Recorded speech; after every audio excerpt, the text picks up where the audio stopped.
Hello friends, मैं निशा गर्ग और अब हम करेंगे चीन की क्रांति का छठा पार्ट। मित्रों, छठे पार्ट में शुरू करने से पहले मित्रों मैं आपसे कहना चाहूँगी कि प्लीज़ मेरे चैनल को सब्सक्राइब करें, नहीं तो विश्व इतिहास की ये सीरीज़ मुझे बीच में ही बंद करनी पड़ेगी। मित्रों, आप सब्सक्राइब नहीं करते और ना ही लाइक करते हैं।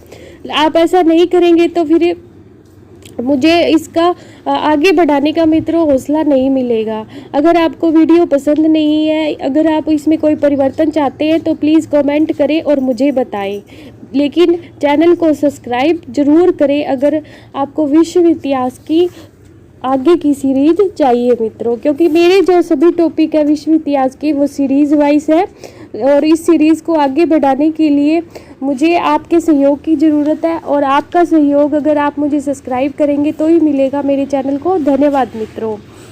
तो हम पढ़ते हैं चीन की क्रांति को आगे बढ़ाते हुए। मित्रों, चीन की क्रांति में क्या हुआ था मित्रों, मैंने आपको बताया था पहले से कि 1941 में क्या होता है कि याल्टा नामक स्थान पर एक समझौता होता है जिसमें ब्रिटेन व अमेरिका जापान के विरुद्ध रूस के साथ एक समझौता करते हैं और रूस को इस बात के लिए तैयार करते हैं कि अगर द्वितीय विश्व युद्ध में जर्मनी हार जाता है तो वो जापान पर आक्रमण करेगा। तो मित्रों, रूस जो है इस बात के लिए तैयार हो जाता है और 1945 में मित्रों रूस 1945 में जर्मनी के पराजित हो जाने के बाद जापान के उन क्षेत्रों पर आक्रमण करता है जो चीन में स्थित थे, यानी कि जिन पर जापान ने अधिकार कर रखा था। 1943 की बात है मित्रों, 1943 की बात है। अमेरिका और ब्रिटेन ने चांग काई शेक से समझौता कर लिया। क्या समझौता कर लिया कि वो चीन में अपने सारे अधिकार छोड़ देगा। दिसंबर 1945 में क्या हुआ मित्रों, दिसंबर 1945 की बात है।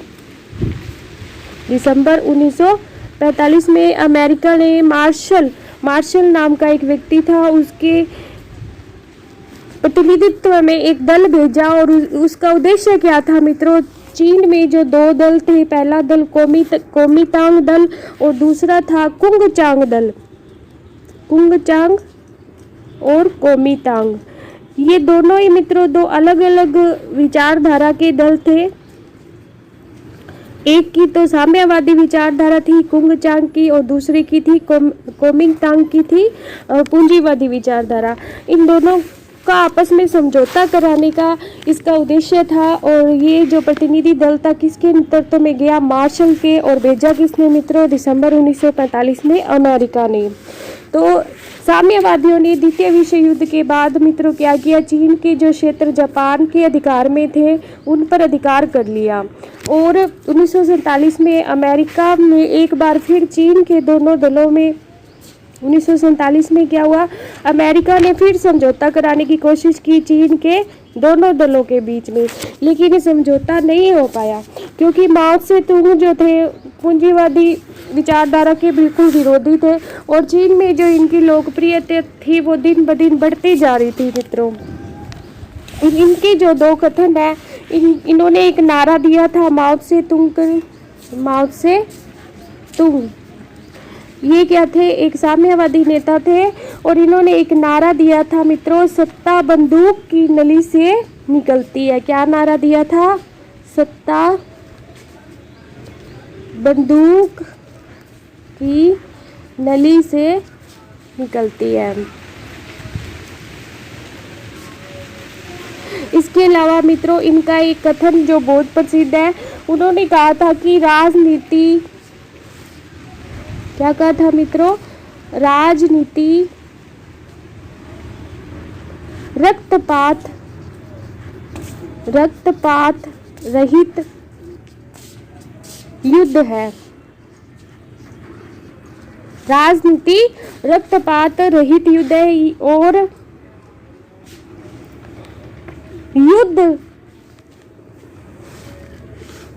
युद्ध रक्तपात युक्त राजनीति है। तो मित्रों ये जो विचार थे, जो कथन था, वो माओ से तुंग का था।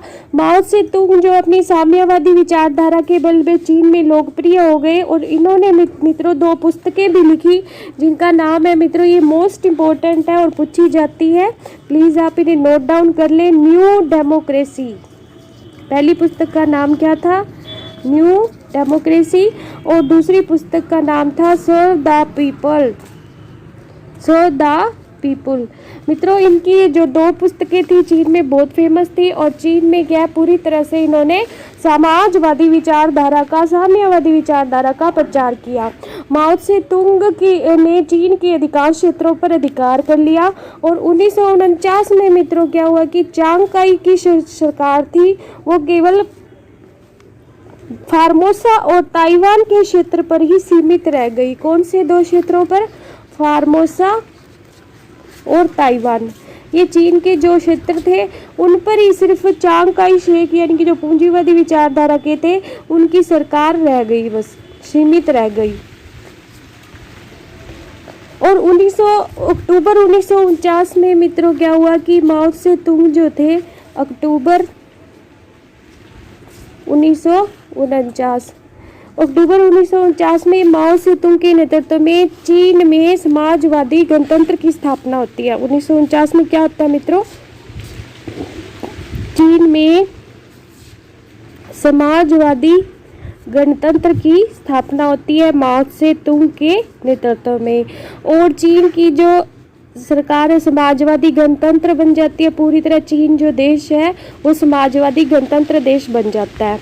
लेकिन पश्चिम के अब कई देश होते हैं मित्रों जो पूंजीवादी राष्ट्र है वो अभी भी फार्मोसा और ताइवान में जो चांग काई की सरकार होती है उसको समर्थन देते हैं और उसको मान्यता प्रदान करते हैं। माओ से तुंग को ये मित्रों चीन में संस्कृति का क्रांति का जनक माना जाता है। माओ से तुंग को क्या माना जाता है? चीन में सांस्कृतिक क्रांति का जनक माना जाता है, सांस्कृतिक क्रांति का जनक।